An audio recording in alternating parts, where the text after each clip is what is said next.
If the Minister is ready, we come to the second statement on water white paper. Minister. With permission, Madam Deputy Speaker, I would like to make a statement on the publication of the Government's Water White Paper, A New Vision for Water. The paper sets out a once-in-a-generation reform, putting consumers and the environment first and building a water system fit for the future. For too long, the last Conservative government turned a blind eye. Perhaps that's why there isn't a single backbencher from the Conservative Party in the chamber to discuss this issue. They neglected the needs of people and the environment. The result, Madam Deputy Speaker, a whole system failure. Companies profiting at customers' expense, vital infrastructure left to crumble, record levels of pollution in our waterways, and public trust destroyed. No wonder none of them have turned up to sit in the backbenches, or we may have one or two. Madam Deputy Speaker, this government inherited this terrible failure, and we are not shying away from it.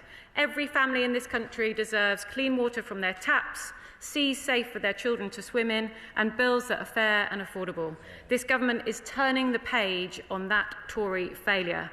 Our goal is simple: a water system that delivers safe and secure water supplies, better water quality, and a fair deal for customers and indeed for investors. Within weeks of coming into office, this government asked Sir John Cunliffe to lead an independent water commission. Sir John met over 150 stakeholders, including environmental groups, investors, members of both houses and local communities. His call for evidence received more than 50,000 responses, much more interest from people out there than there is from the Conservative Party. I would like to thank Sir John and all those who contributed, including honourable and right honourable members. The White Paper sets out our response to his recommendations. Madam Deputy Speaker, the Cunliffe Review was vital, but we did not wait for its conclusions to act. In our first year in office, we laid the foundations for the transformation this White Paper sets out. We passed the Water Special Measures Act to give the regulator the power to ban bonuses for polluting water bosses and issue automatic fines for pollution. We ring-fenced the money from consumers' bills so it can only be spent on fixing and upgrading infrastructure and improving water quality, not diverted to pay bonuses or dividends. We secured a historic investment of £104 billion of private sector investment to rebuild the water network, and we established the brand new Water Delivery Task Force to get spades in the ground, fast-track delivery of new infrastructure projects and drive economic growth. Madam Deputy Speaker, this White Paper builds on these strong foundations and sets a new vision for water in this country. Our reform delivers three fundamental shifts. First, from fragmentation to coordination. Today, responsibility for water is scattered across 4 different regulators. The result is confusion, duplication, and regulatory gaps. We will change that. We will abolish Ofwat. We will create a new, more powerful regulator integrating economic and environmental regulation. And we will hold water companies to account, moving away from a system of self-monitoring where water companies have been marking their own homework to a more proactive and preventative approach. There will be nowhere to hide for poorly performing water companies. We will introduce an MOT approach for water company infrastructure, requiring maintenance checks on pipes, pumps and water treatment works. A chief engineer and engineering capability in the new regulator so that decisions are grounded in practical understanding. A new supervisory approach, holding companies to account in detail and recognising the different challenges they face. And a new performance improvement regime which will give the regulator the power to step in faster and put things right earlier. This is prevention-first regulation. However, regulation alone will not clean up our rivers, lakes and seas. We need everyone with a stake in our waterways pulling in the same direction. New reforms for regional planning will bring councils, water companies, farmers and developers together to tackle local pollution, manage water resources and support housing growth. This will strengthen community voices in the water system and drive greater use of nature-based solutions. Second, a shift from corporate interest to public interest.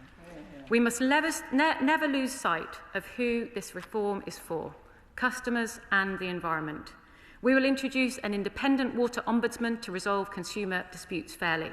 We will keep bills affordable with the wider rollout of smart meters to help those who need it most, and a new water efficiency label on every appliance. So when customers buy a washing machine or a shower, they will know exactly what it will cost, not just to buy that, but to run it, to help bring their bills down.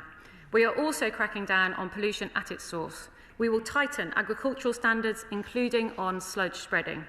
We will double funding for catchment partnerships, harnessing the power of nature to protect our rivers. Third and finally, Madam Deputy Speaker, a shift from short-term thinking to long-term planning. For too long, the water sector has lurched from one 5-year price review to the next, with no clear picture of where we are headed. We will publish a transition plan to provide a clear, simple roadmap for water companies, investors and the regulators. The plan will set out how the next price review delivers on these reforms, how we drive better coordination between existing regulators during the transition, and how we will make leadership appointments at the earliest opportunity to the new regulators board, including a chair designate. Madam Deputy Speaker, for too long, the previous Conservative government turned a blind eye to water system failure. Infrastructure was neglected, pollution went unchecked, and public trust was betrayed. The White Paper draws a line under that era. The paper lays the groundwork for our upcoming water bill and puts us on a new path, a path where water companies act responsibly, where customers get the service they deserve, where investors can invest with confidence, and where there are clean rivers, lakes and seas that we can all enjoy. Madam Deputy Speaker, the British public voted for change, and we are delivering that change, building a system fit for the future. I commend this statement to the House. I call the Shadow Secretary of State, Victoria Atkins. Thank you, Madam Deputy Speaker, and may I thank the Secretary of State for advance copy of her statement. Indeed, may I welcome the Secretary of State to the Chamber. It's not often that she puts an appearance in, from the publication of the Minette Batters report to the animal welfare strategy published the 2 days before Christmas Eve, to the family farm tax fiasco. The Secretary of State has been noticeable by her absence. Indeed, she only intervened on the South East water crisis 7 days ago, months after Tunbridge Wells, East Grinstead and other areas have been suffering from that crisis. And she talks about this statement. Why does she have so little pride in her own water white paper? She announced this to the press on Monday. We were waiting for the statement. We were ready for it. No statement. They were, however, able to cancel the government's business on the public accountability legislation. That is ironic.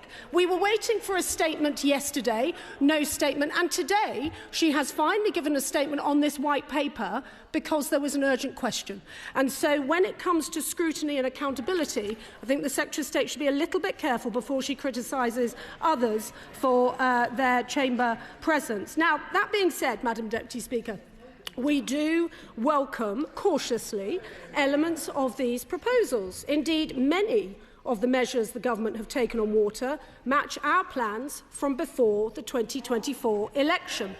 When we entered government in 2010, only 7% of storm overflows were monitored by the previous Labour government. Now that stands at 100%. The Water Special Measures Act last year repackaged Conservative regulatory proposals such as banning unfair bonuses for water bosses, and we welcome that. And the so-called private investment that the Secretary of State keeps referring to is in fact paid for by bill payers. So let's not pretend otherwise. This investment, although it's needed, it's being paid for by all of our constituents through their bills. Now, talking about delay, in June and July last year, Sir John Cunliffe and his team published their review of the water sector. That report contained 88 recommendations. How many of the 88 recommendations are accepted by the government and included in the Water White Paper? Given that the Secretary of State for Energy has just announced £15 billion worth of taxpayers' money is to be spent on heat pumps and solar bills, which, to put it in context, is equivalent to most of the police funding for England and Wales, can she tell us how much taxpayer and bill payer money has been allocated to this white paper, and whether and how, over what time frame, these taxes and these bills will be used to pay for the work in this white paper? Can she confirm whether the government will extend environmental permit regimes to cattle farmers?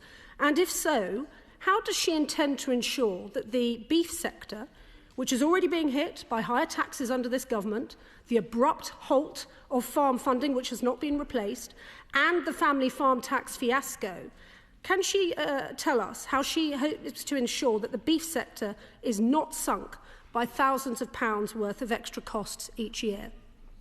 How will the Secretary of State make sure that infrastructure is upgraded to ensure that catastrophic failures, such as those seen under South East Water in the last 2 months, do not happen again?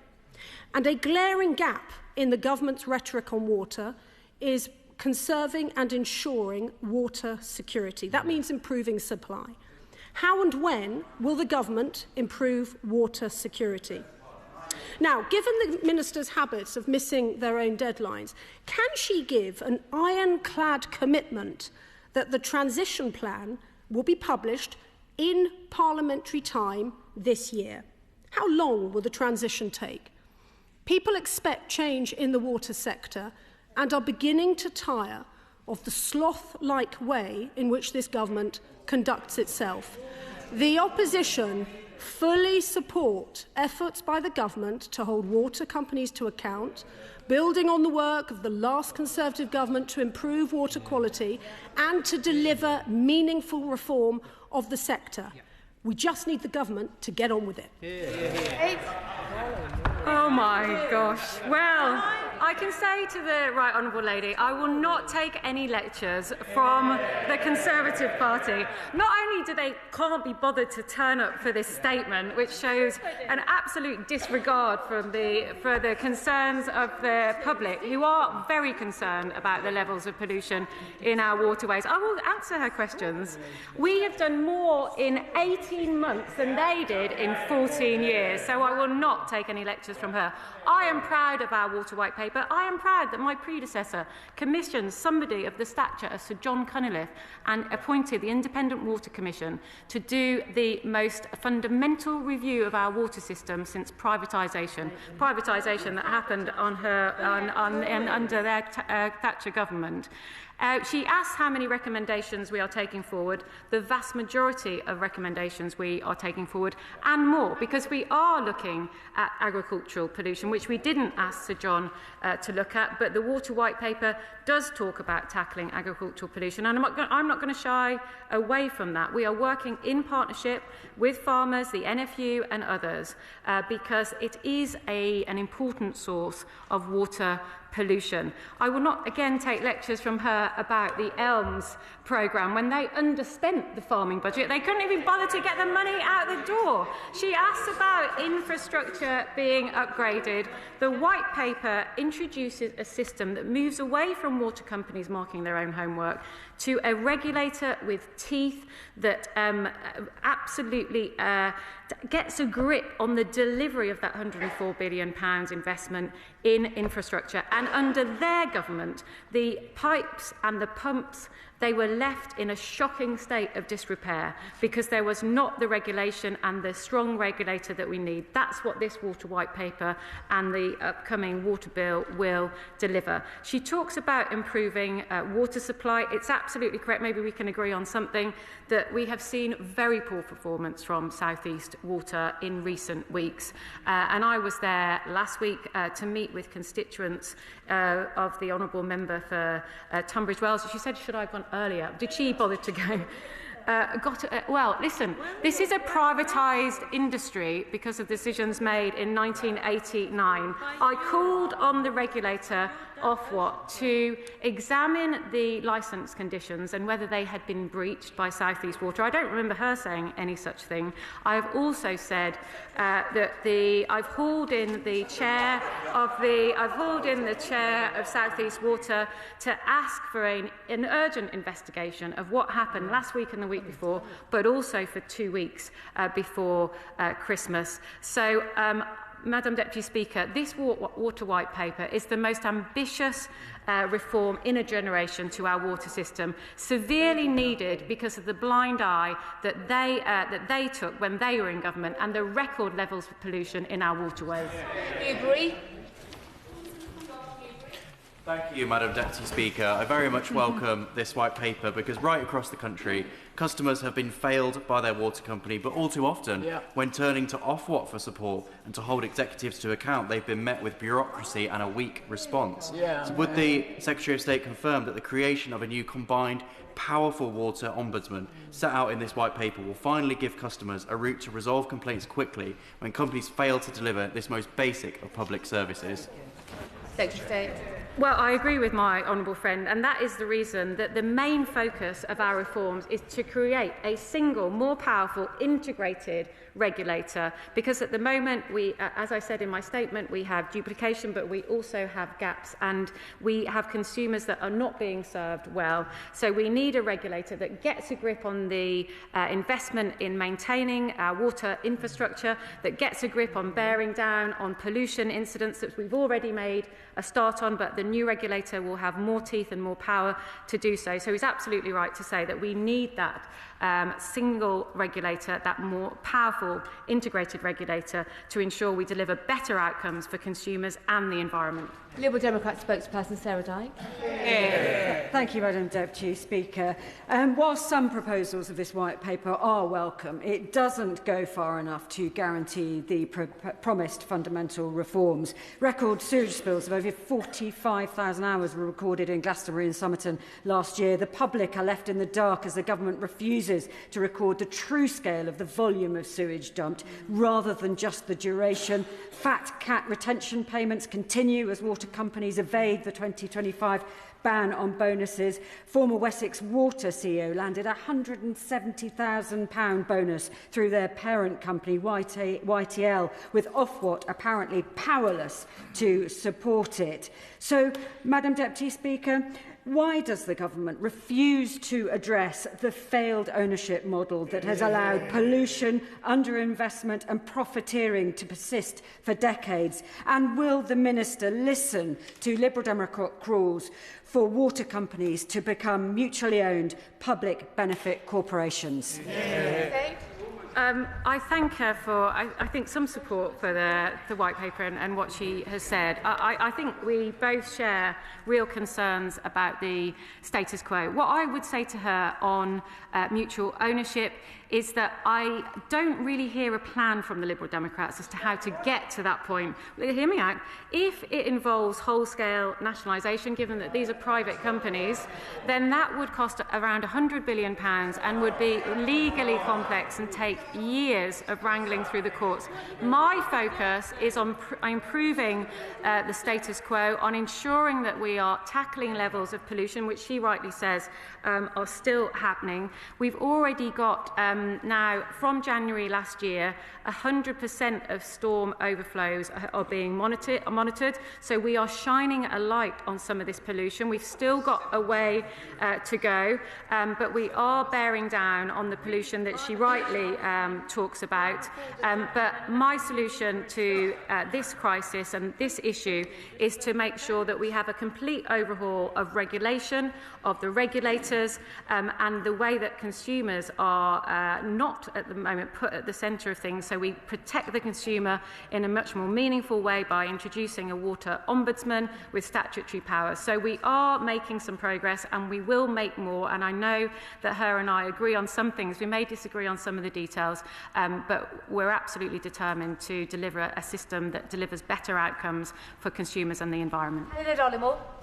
Deputy Speaker, those of us in this House who have sat on the Environment Select Committee and grilled the water bosses know all too well how broken this industry is. So I really welcome the Government's commitment to addressing the failures of the industry with these important reforms. As the Secretary of State knows, in Hastings and Rye we've faced major water outages. In May 24, the main pipe supplying Hastings burst, leaving 30,000 homes without water for days. It also burst this Christmas, leaving people without water on Christmas Day. We since found out they got planning permission in 2007 to replace it, but sat on their hands instead of replacing it. But they are this month beginning the work to replace that pipe because of the pressure that I and this government have been putting on the water industry. And these measures introducing MOTs on broken water infrastructure will be critical for preventing that kind of thing happening in future. One of the things I have campaigned on is having clear guidance in the event of an outage.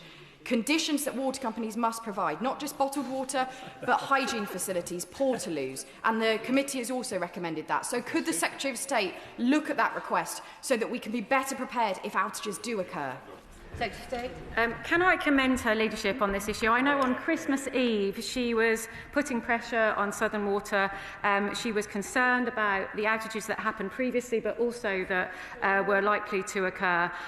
She's absolutely right. We need more emphasis on ensuring that companies like Southern Water are investing in the infrastructure that is needed to prevent these outages in the first place. We're moving from a system of fix on failure to prevention. That's what this white paper is all about. Alistair Carmichael. Thank you, Madam Deputy Speaker. Can I welcome what's in the white paper? It should lead to more effective regulation, but just a couple of words of caution. First of all, the Drinking Water Inspectorate is the only part of the set-up that works well, so folding it into a new regulator should not lose that ability. And on agricultural pollution, can she work with the farmers so that this doesn't just become another stick with which to beat them? She referred to it as a whole system failure, and she's right about that.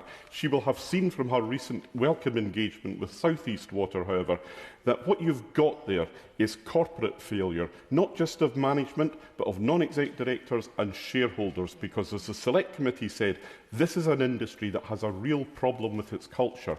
What we've got in the white paper, welcome as it is not going to shift that. When will we hear from the government what they're going to do to change the culture in the industry? Secretary of State. Thank you, and I thank the EFRA Select Committee Chair for his thoughtful reflections. I agree with him on the Drinking Water Inspectorate. I think they do a magnificent job, and we will make sure that we, as he says, transfer their strengths into the new single water regulator. I agree with him also that we will and we are working in partnership with farmers to make sure we get this right. We are looking at what we can do with the ELM schemes to ensure that we give them the support they need to tackle pollution of our waterways from agriculture. He talks about culture. I think that he does have a point, but what I would say is I do think that the leadership of some of these companies is very varied. We do see good leadership in some of the companies. For example, Severn Trent that I visited, and they've got a terrific apprenticeship programme. So we need to ensure that we see better performance in the water industry across the board, sharing that best practice from some of those companies who are actually doing the right thing. Thank you very much. Last night, a 30-inch water main burst at Holland Park roundabout on the boundary of my honourable friend for Kensington and Bayswater's constituencies. Homes and cars were flooded to a depth of 3 feet, and since the water was diverted away from the burst, thousands of residents across West London have had little or no fresh water. Schools are closed and traffic is in chaos. This and hundreds of smaller bursts in the recent cold weather are the legacy of Thames Water's failure over not years but decades. Can I thank the Minister for her statement and say that for my constituents, effective inspection and regulation cannot come soon enough? I thank my honourable friend and thank him for raising this issue. I am being kept regularly updated on the issue that he talked about in Holland Park. I understand that there are 2,000 households off supply. This is unacceptable, and I know that both the regulator but also myself and DEFRA are working closely with the water company to make sure that we get on top of this issue. Babarinde. Thank you, Madam Deputy Speaker, not only is it the likes of South East Water and Southern Water that are failing Eastbourne with yet another outage last week, but it is also shipping companies that are damaging our water quality. In Eastbourne, we have seen thousands of bags of oven chips wash up on Eastbourne Beach. But the serious issue is that their decomposition will impact on marine wildlife and the local ecosystem. And I know that Sussex MPs on the shore have experienced a similar thing, whether it's with onions, with bananas, with body lotion from the White Company and more. So shipping companies are not mentioned at all in this white paper. Will the Minister meet with me and with Sussex MPs on the coastline to address this issue and ensure that they pay their fair share towards cleaning up our sea? Much shorter questions, please. I thank him for that question. Myself or the Water Minister would be very happy to meet him. I had heard about the incident about the chips on the beach. We are looking in the white paper more broadly at other sources of pollution, including those from transport and agriculture, but we'd be very happy to have a meeting with him to discuss the issue. Clive Lewis. After 18 months, an independent inquiry, and the government's answer is more regulation.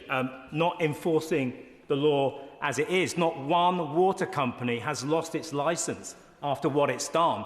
And yet we think that more bureaucracy, more regulation will make a difference. More bureaucracy will not fix our water. I'm afraid the Secretary of State needs to know the problem is ownership. Private monopolies with guaranteed incomes have asset stripped, polluted rivers and paid themselves billions. And until that changes, nothing will change. So will the Secretary of State meet with me and other water campaigners to discuss this document, because we can't see any public consultation in the white paper? Will she at least commit to that, please? Secretary of State. I'm always happy to meet with honourable friends, as he well knows. But what I would say to him is that Sir John met with many different stakeholders and members of the public, and we had 50,000 responses to the Independent Water Commission. It is right now that the government gets on with it, sets the direction, lays the foundations for the Water White Paper. I disagree with him on what he says about introducing more regulation. We need a regulator with more teeth, with more powers to enforce the law as it stands, and that's what we're getting on with. Thank you, Madam Deputy Speaker. Look, I welcome many of the measures in this white paper. More regulation will help. But let's be honest, it doesn't get to the heart of the problem, and that is the failure of the privatisation of the water industry. We need to be talking about ownership. That's absent from this paper.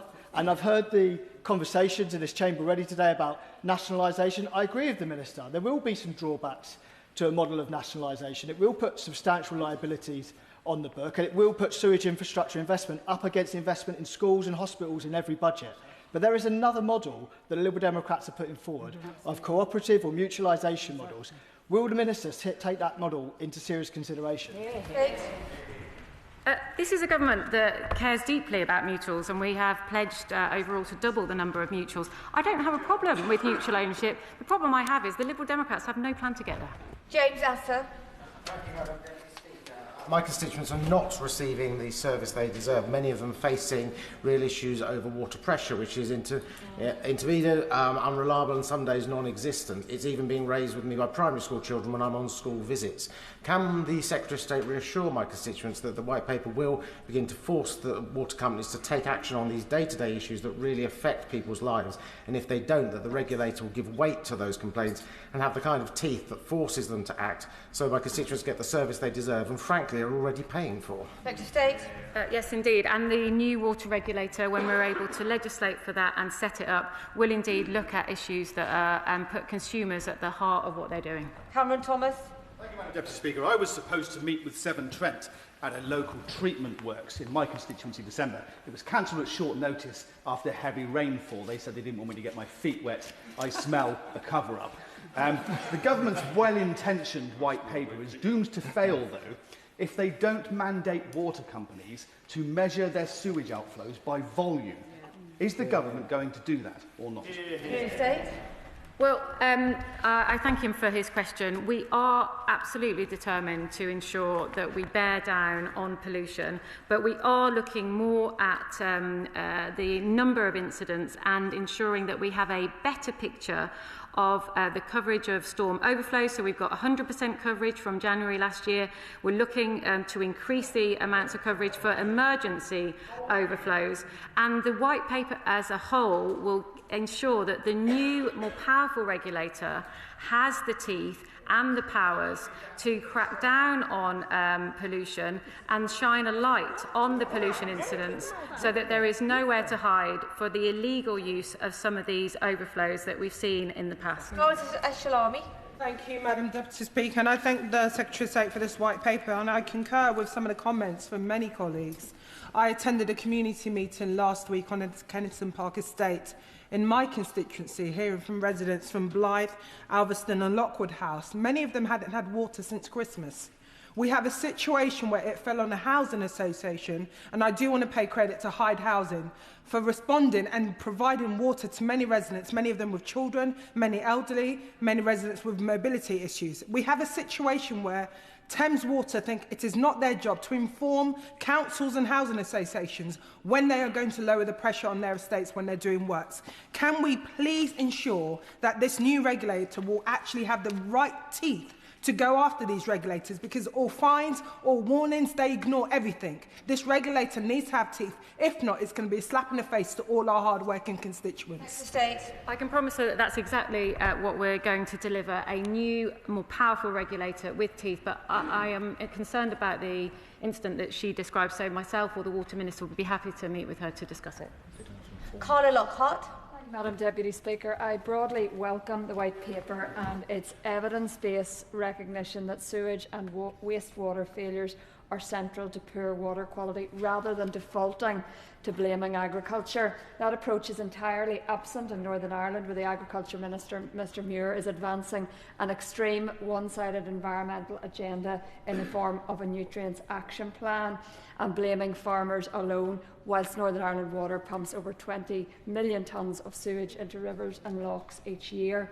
Will the Secretary of State agree to engaging with the Northern Ireland Executive and sharing the learning from here so that they can learn from what's happening here in GC? Secretary of State? I wouldn't like to get involved in Northern Irish politics. That's not for me. I can reassure the Honourable Lady, however, that we are working in close cooperation with all the devolved governments, and I indeed did meet with Andrew Muir at the Oxford Farming Conference, and we discussed water, and earlier last year at an interministerial group meeting we did discuss different sources of pollution and how the different devolved governments are dealing with it. Jonathan Brash. Thank you, Madam Deputy Speaker. Hartlepool is a coastal community home to some of the most beautiful beaches in the North East, too often polluted by water companies to the detriment of my constituents. I absolutely agree with the Secretary of State that this government has done more in 18 months to fix this mess than any other government in history.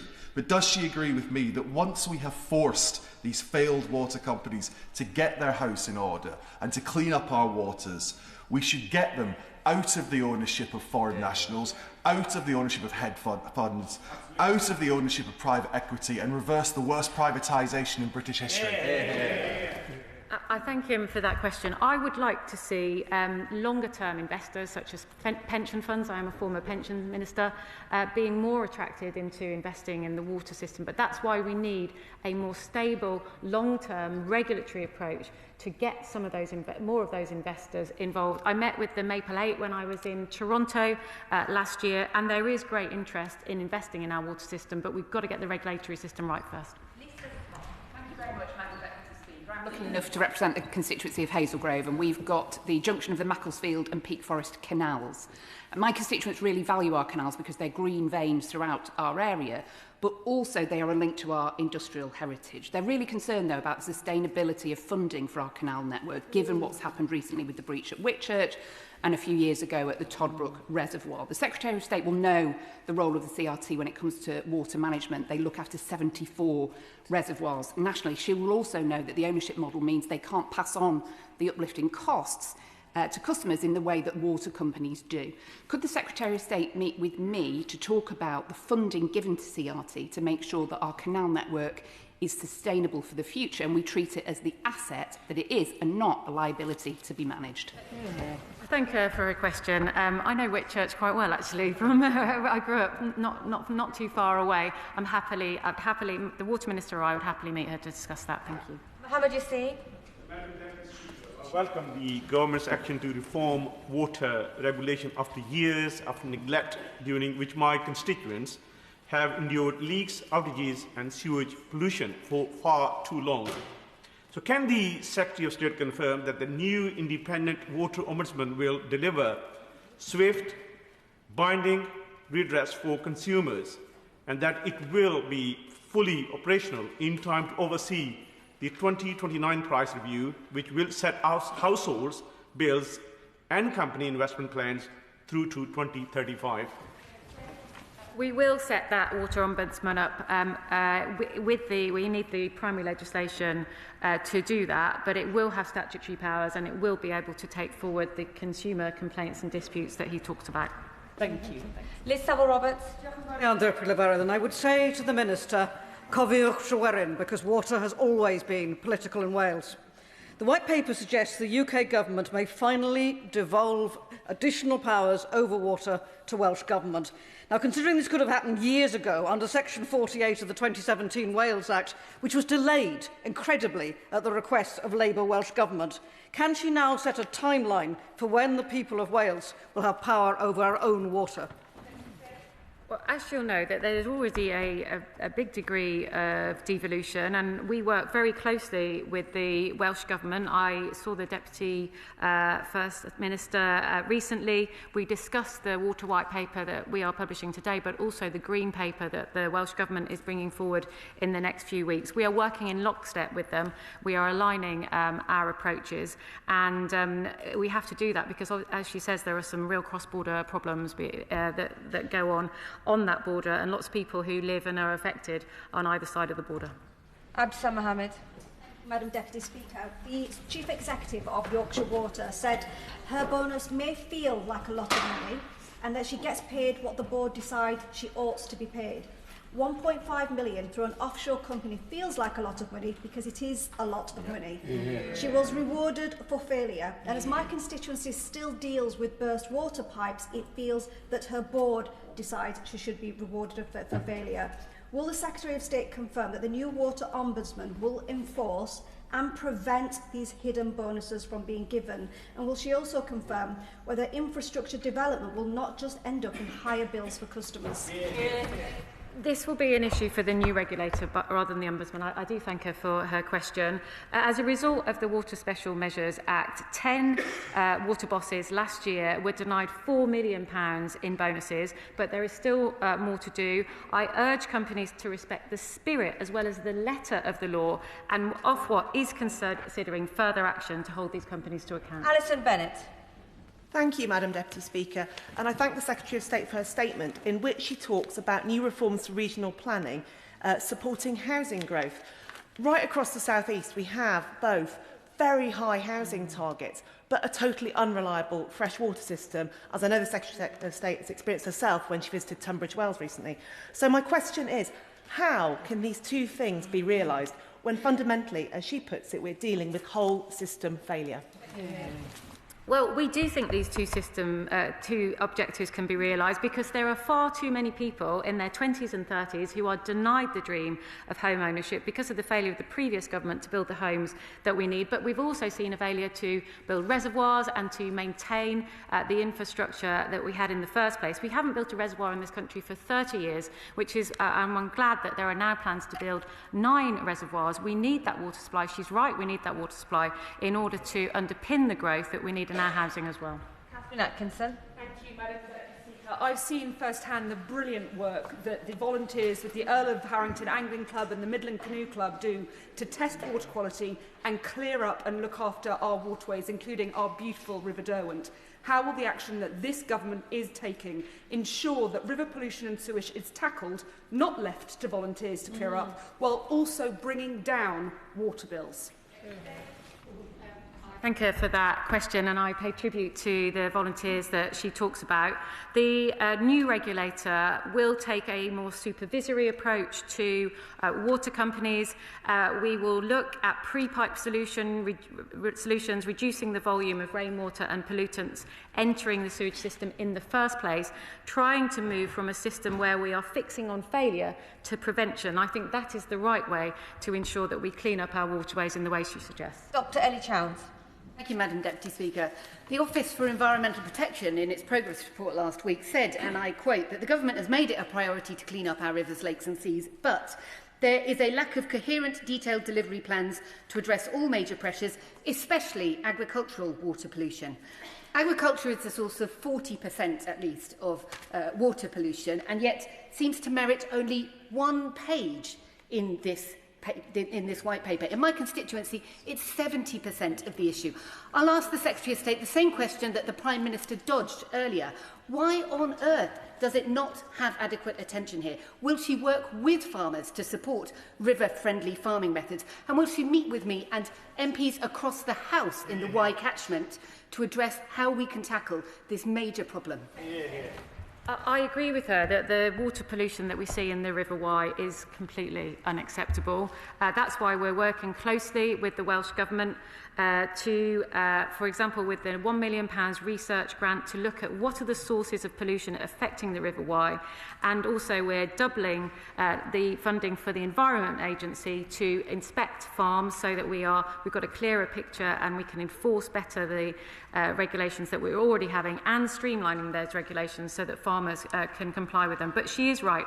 There is a real problem here. I don't count it in the number of words. There is some real action in the document about what we're going to do to work in partnership with farmers, strengthen regional planning, better target our environmental land management schemes. And she will have seen that the Environmental Improvement Plan contained a comprehensive plan to tackle agricultural pollution. I would refer her to that document we published before Christmas. Madam Deputy Speaker, and I see the Tory MPs are too scared to turn up and see how we are cleaning up their mess. But as a Newcastle MP, as an engineer and as a cold water swimmer, and the North Sea is very cold, let me welcome the government's new vision for water, which will deliver the water my constituents deserve at a price that they can afford. Because I'm quite frankly tired of the continual chorus that whatever the failure, whatever the fault, the costs must be passed on to the consumer. In a competitive market, consumers can go elsewhere if they don't like the service they're receiving. With water, we have no choice. So, will she confirm that if there is a failure or a mess-up by the companies, either they, their shareholders, or their management will pay for it and not for my constituents? Well, can I say that I admire her for swimming in the sea at all times of year, by the sounds of it. The new approach, the overhaul that we are announcing in this white paper is to establish a more powerful, integrated regulator with more teeth and a system where we put an end to the water companies marking their own homework to a system where there is nowhere to hide for poor performance. Jess Brown-Fuller. Deputy Speaker, last year Southern Water's chief executive had their pay double to over £1 million a year, while my constituents in Chichester face rising water bills, sewage outflows continuing at days at a time, and also our chalk streams continue to be over-obstructed. What is the government going to do about these water companies that are evading the bonus ban? Doesn't she agree a public interest model is really the overhaul we actually need? Yeah.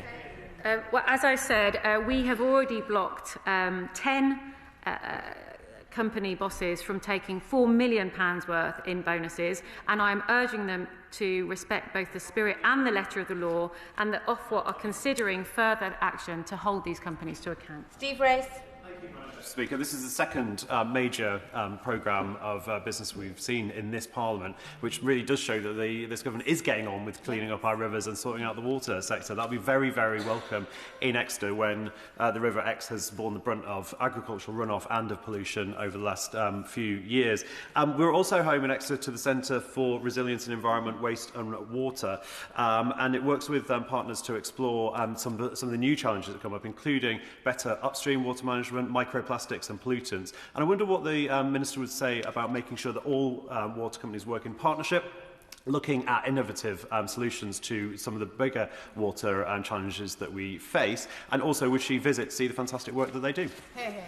I'm always very happy to visit my honourable friend. And I know the Nature Minister indeed visited last year too. He's absolutely right. We've got to strengthen the system here. We're going to strengthen the regional planning system, and we are doubling the funding for catchment partnerships as well. We've got to bear down on all the different sources of water pollution because, as he said, we've got to protect our beloved rivers, the one in his constituency and many across the country that have seen record levels of pollution under the previous government. I've never say. Thank you, Madam Deputy Speaker. The White Paper does not go far enough. It leaves water in private hands whilst prices rise, pipes rot, rivers are polluted and shareholders profit. Why should my constituents have to pay for the consequences of private mismanagement? Will the Secretary of State accept what many across this chamber have already said, that the only meaningful change or reform is to bring back water into public ownership? Hear, hear. I understand the frustration that he expresses, and like him, I'm really frustrated with the levels of pollution in our waterways and some of the poor consumer service that we see.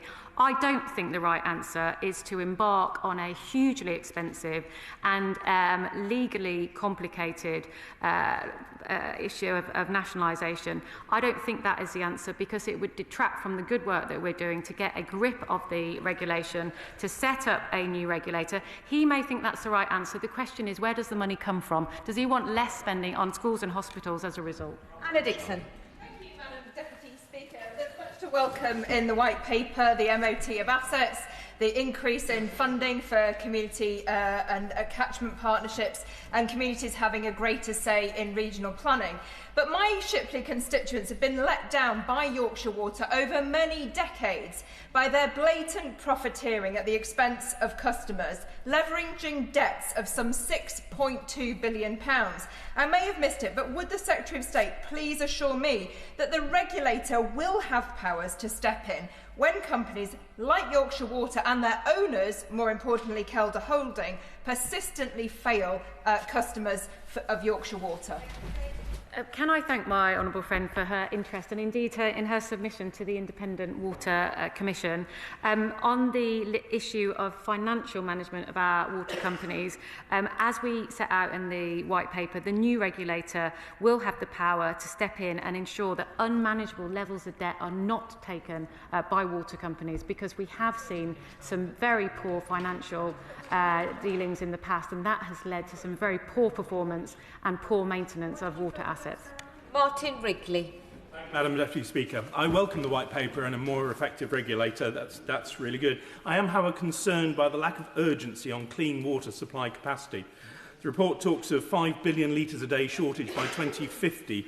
Meanwhile, we read of warnings of 7 English regions will be in serious water stress by 2030. And the Gov.uk and the NFU have warnings of potential droughts this summer if there isn't enough rain captured over January, which has been dry until now. Will the government accelerate plans for more clean water supplies beyond the 2050-2055 dates? Well, firstly, can I thank him for welcoming the White Paper and the work around the new regulator. He is right to underline the importance of water capacity, and my honourable friend, the Water Minister, has really got a grip of this and is looking at how we prepare for events like droughts, and maybe I could set up a meeting with him and her to discuss that. Jordan. Thank you, Madam Deputy Speaker. Wessex Water, that serves my Poole constituency, was previously banned from paying bonuses to its company bosses, but was able to get around the ban by calling those payments something else or using other mechanisms to pay for failure. Can the Secretary of State therefore explain if this new White Paper is going to finally clamp down on these unacceptable practices? Well, I agree with him that it is unacceptable. These companies should respect both the spirit and the letter of the law. But as I said to previous honourable members, Ofwat is considering what further action that it can take to ensure that we see these companies obeying the law as we have passed in this House last year. Charlie Reynolds.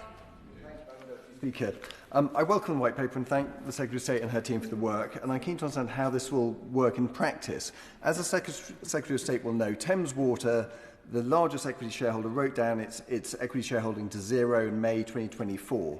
So the equity is widely regarded as worthless. That leaves the debt. The debt, three-quarters of that debt is held by London and Valley Consortium, the Class A creditors. Would she agree with me, given that the equity is worthless, that leaving only the debt, that they obviously have material influence over the company? I can't get into the specifics, I'm really sorry, of Thames Water. It's what is quite a sensitive moment. What I can say to him is that it is financially stable, but the government is prepared for all eventualities, including a SAR if one was needed, but I can't really go into the detail of what's happening. Ewan Yang. Deputy Speaker, earlier this week my team and I secured a £12,000 refund from Thames Water for one of my constituents whose pipes had been left to leak for almost half a year. Now, half a year ago, when I first met with Thames Water bosses, I asked them to explain how they would be using higher bills to pay for better pipes and infrastructure locally in my constituency. It's now almost the end of the financial year and they have set out no explanation. Shocking. So what more can the Secretary of State do to ensure that my constituents are getting their money's worth out of Thames Water? Hear, hear. Well, firstly, before we legislate for the new regulator, we are encouraging and working with Ofwat to see what can be done to move to a more supervisory approach, looking at what we do actually in financial services that she'll be well aware of, so that we can have a much more tailored and targeted approach to different companies. Different water companies are in different situations. Some are better performing than others. Some are very poorly performing. I'm really sorry to hear what she said. Under this government, we have doubled the compensation, more than doubled the compensation that consumers will receive if there are outages and if there are problems, which I think is something to be welcomed. Iqbal Mohammed. Thank you, Madam Deputy Speaker. I welcome the statement from the Secretary of State and the White Paper.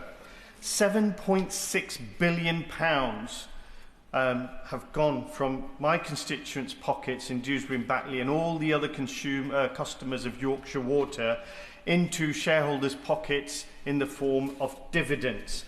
In addition, £1.4 billion in interest payments on money held by the company. Yet, bills have risen an eye-watering 28 to 34% in the last year and are predicted to rise a further 30% between now and 2030. So can I ask the Secretary of State and this government, what steps will they take, and will they consider retrospective penalties for past failures to claw back dividends that went to shareholders instead of being invested in pipes or to reduce bills of customers? I thank him for the kind words with which he started his question. I would say that my predecessor, within days of taking office, ring-fenced the money that should be invested in maintaining the water infrastructure that he talks about. And if it is not spent on that, it will go back to customers. We took that action as soon as we got into government. Alex Meyer. Thank you, Madam Deputy Speaker. This week, work begins on storage tanks to stop raw sewage pouring into the River Ouzel during periods of heavy rainfall. I know that my constituents, residents, really welcome this. I'm sure the fish in the river do as well. Does the Minister agree that since we've had a Labour government, it really has been all systems go on issues like this? I couldn't agree with her more, and we've got to look at these pre-pipe solutions she talks about, and the Water White Paper really emphasises the use of ensuring that we reduce the volume of rainwater and pollutants entering the sewage system in the first place. Edward Morello. Deputy Speaker. The White Paper says that, along with MHCLG, DEFRA will implement a new plan-making system, a term I've frankly never heard before. I don't know what it means, but it does say that water companies will be designated a consultation body for this new plan-making system. But separately, it says the government will only consider water companies as statutory consultees in relation to the planning applications. Meanwhile, the White Paper says that it will ensure the right to connect supports the government's house building targets. Does the Secretary of State understand that if the water companies are not statutory consultees and you keep building more housing than connecting to the system, we would simply get more sewage? Well, the Water Minister now chairs a water delivery task force where she is getting a grip on the investment that water companies have promised in water assets and water infrastructure. This will ensure that there are fewer leaks, there's fewer pressure on the system, and we do believe that there is a way to ensure that we boost the capacity of water and build more homes in our country. Conor Naismith. Thank you, Madam Deputy Speaker. Incredibly, last year saw the 5th incident of agriculture pollution in just 3 years in the River Weaver, which runs through the centre of Nantwich in my constituency, resulting in thousands of dead fish and a stench that permeated our town centre. Can I take the opportunity to pay tribute to the work of Stuart Mitten from the Restore the Weaver Action Group, local angling groups and the local ward councillor Anna Burton for the work they are doing on this, and also welcome the White Paper today. But can I ask the Minister to set out how its proposals will ensure we tackle specifically agricultural runoff into rivers like the River Weaver, and crucially that where pollution does occur, we see swift justice? I thank him for that question. As I said previously, the Environmental Improvement Plan that we published before Christmas does set out a comprehensive plan to tackle agriculture pollution. We are building on that in the White Paper, and we will consult on options to reform how sludge is regulated in agriculture. That's one of the measures in the White Paper, and also doubling the funding for the Environment Agency so they can increase the number in farm inspections and work in partnership with farmers to get this right. Hannah Miller. Thank you, Madam Deputy Speaker. On the first Prime Minister's questions of this Parliament, I had the opportunity to invite the Prime Minister to scrap Ofwat, so I'm delighted to see that's now happening in the White Paper. The Minister has said that Ofwat will now protect consumers better. In my constituency, we had terrible floods in September 2024 from surface water. The local lead flood authority investigated those, and as its responsibility, produced Section 19 reports. I was shocked to learn that the LFA has no powers to compel the water companies to act on the recommendations, in this case that Thames Water had failed to inspect a critical pump for over 20 years. Can the Secretary of State set out how the new regulator will ensure that these Section 19 recommendations are taken forward to protect consumers better in future? Well, he's right that we need to abolish Ofwat. We might have had that idea previously too, by the way. We need to make sure that at the moment we have 4 regulators, as you know, and as you know, sometimes there's duplication, sometimes there's regulatory gaps. That's why the focus of our reforms is ensuring that we integrate both the environmental regulation and the economic regulation of water, because for too long those things have been separate. On the specific issue that he raises, I'd be happy to write to him to respond. James Nash. Thank you, Madam Deputy Speaker. My constituents in Rushcliffe, notably in East Leek, have faced sewage spills for far too long. So I'm very pleased to be working with Severn Trent Water to ensure new pumping stations and rising mains are installed in East Leek, Wycombe and Willoughby-on-the-Wolds over the current price period. But can the Minister please explain how having a new single water regulator with real teeth will ensure that that commitment is delivered in the current price period? Sure. So I thank him for his question and the opportunity to mention that we will be publishing a transition plan which will set out a roadmap, as I mentioned in my speech, between where we are now and having the opportunity to legislate, because I do want to start to make progress before we have that opportunity to have that bill in the House, so we can start to shift the dial and build on what we did last year in the Water Special Measures Act and shift towards that supervisory system that will give the regulator more teeth. But we do need that new regulator and those new powers in the legislation to really bear down on the incidents that he's talking about. Final backbencher and no doubt worth the wait. Richard Ford. Thank you, Madam Deputy Speaker. And I welcome the abolition of Ofwat, but I'd like to let the Secretary of State know about one of my constituents. Marianne from Axminster is aged 85. Her direct debit to South West Water this month is £45, but next month it will nearly treble to over £118. Residents who I represent are fed up by being ripped off by these profiteers. Will the government look again at Liberal Democrat proposals for a new ownership model with water companies like South West Water being mutually owned by customers? Yeah. As I said previously, Madam Deputy Speaker, I don't have a problem with mutual ownership. I think it's a good thing. The question the Liberal Democrats have to answer is how are they going to get there? But just finally, Madam Deputy Speaker, can I just say a big thank you to my officials. The Water White Paper was a very, very heavy lift, and there's more detail to come in the transition plan and also the water bill. But I wanted to place that on record. Thank you, Madam Deputy, and for the interest that we've had across the House, apart from the Conservatives. Well, that is the end of the statement on Water White Paper. I'll give the front benches a few moments to shuffle over as we get on to the business of the day.